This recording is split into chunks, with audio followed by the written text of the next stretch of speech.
তো শেষ হয়ে যায়নি, আর 1-1.5 মাস পরে আরম্ভ হবে।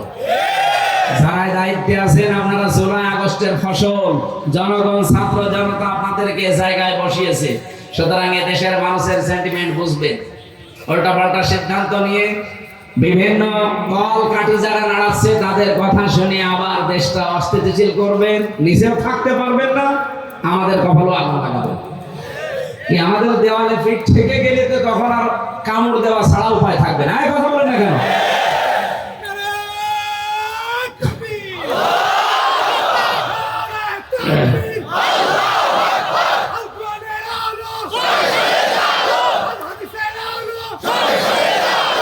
ঠিক আছে ভাই, আমার ভাইরা, আমরা শিরকের যে বিষয় নিয়ে পর্যন্ত এসেছিলাম একটু তাকান। আজ বাংলাদেশে ঐক্যের বারবার ডাক দেওয়া হচ্ছে, সবাই আসেন, কিন্তু শিরক যারা করেন তারা আসলে ওই ঐক্য থাকবে না।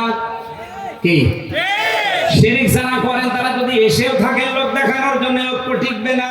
এজন্য শিরক যারা বাদ দিতে পারেন তারা আসেন।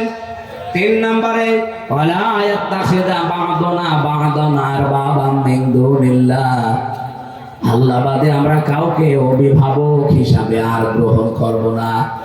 আমাদের অভিভাবক ইন্ডিয়া না, আমাদের অভিভাবক ওই আমেরিকা না, চীন না, রাশিয়া না, আমাদের অভিভাবক কে? এই বিশ্বাসে যারা বিশ্বাসী তাদেরকে এক জায়গায় নেন। 92% মুসলমানের ভেতর থেকে যদি সব বের হয়ে চলে যায়, যদি 51% টিকে থাকে, এই দেশে আগামীতে কোরআন কায়েমে বাধা কেউ দিতে পারবে না। আল্লাহ এরপরে দিয়েছেন ফাইন তাওয়াল্লাও, এরপরেও যদি কেউ মুখ ফিরিয়ে যায়, যাক ফাকুলু শাহাদু, আপনি একটু ঘোষণা দিয়ে দেন, ফাকুলু শাহাদু বিআন্না মুসলিমুন, আমরা কারো মুখাফেক কিনা, আমরা মুসলমান। নবীর প্রথম মিশন ছিল, ভিশন ছিল তাওহীদ প্রতিষ্ঠা। এটার জন্য যে পদ্ধতিগুলো বললাম, এই 3টার কাছে আসা লাগবে। আসেন বাংলার মানুষের এই 3টা বিষয় নিয়ে আমরা এগিয়ে যাই।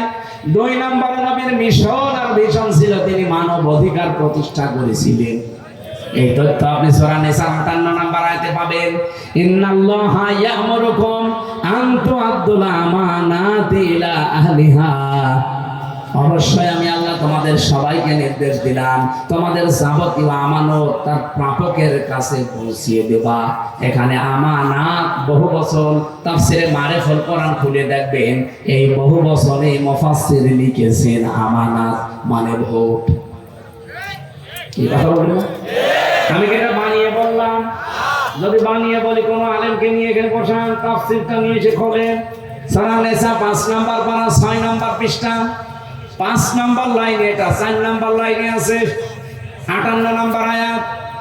অবশ্যই আমি আল্লাহ তোমাদের সবাইকে নির্দেশ দিলাম, শুধু হামজাকে না, কুম বহু বছর, সবার জন্য আমার নির্দেশ, তোমাদের যাবতীয় আমানত তার প্রাপকের কাছে পৌঁছিয়ে দিবা। যেহেতু আমানত মানে উনি ভোট লিখেছেন, সুতরাং আগামীতে এই দেশে আমরা চাই 300 জন এমপি দাঁড়াবে। 300 জনের ভেতরে অন্তত 151 জন আমরা এমন মানুষ চাই যারা কোরআন বুকে নিয়ে সংসদে যেতে পারবে। এই আমানতটা আমরা নষ্ট করব?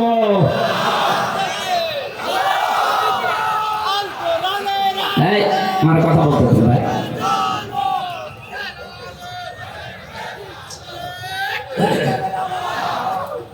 আমার করা এটা রাসূলের মিশন ছিল, ভিশন ছিল, আমাদের জীবনেরও মিশন আর ভিশন এটা হওয়া লাগবে।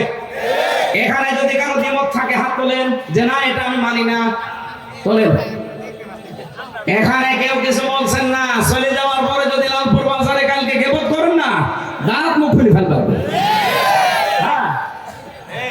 আমি চলে গেলে এর গিবত করবো, যে না কিছু বলে গেল বুঝলাম না, বুঝলেন না মানে সব বুঝেছেন আপনি। নবীজির জীবনের মিশন ছিল, উনি মানব অধিকার প্রতিষ্ঠা করেছিলেন, আর মানব অধিকার প্রতিষ্ঠা করার জন্য ক্ষমতা লাগে, আইন লাগে, সেটা হাতে আছে আমাদের? নেই। খুজরাতাম আদামাতান ফাইদা সারা রিশাতান ফিদ্দিন ওয়ালাসতুম বিতারিকিহি ইয়ামনাকুমুল ফাকরা ওয়াল হাজা আলা ইন্না রিহাল ইসলামে দাইরাতুন ফাদুরু মাআল কিতাবি হাইসুদার আলা ইন্নাল কিতাবা ওয়াস সুলতান লা ইফতারিকান ফালা তুফারিকুল কিতাব। এদিকে তাকান, হযরত মুআয ইবনে জাবাল রাদিয়াল্লাহু তাআলা আনহু যেদিন ইয়ামেনের গভর্নর হয়ে তিনি যাবেন, ঘোড়ার রাকাবের ভেতরে তিনি অলরেডি পা তুলে দিয়েছেন।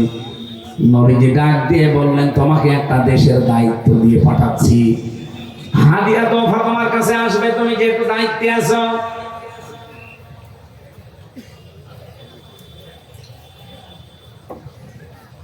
আমার আলোচনায় কোনো প্রশ্ন থাকলে বলেন তো আগে বলেন। আমি তো নিজের বাবার একটা কথাও বলি না, যা বলেছি এর পেছনে দলিল দিয়েছি।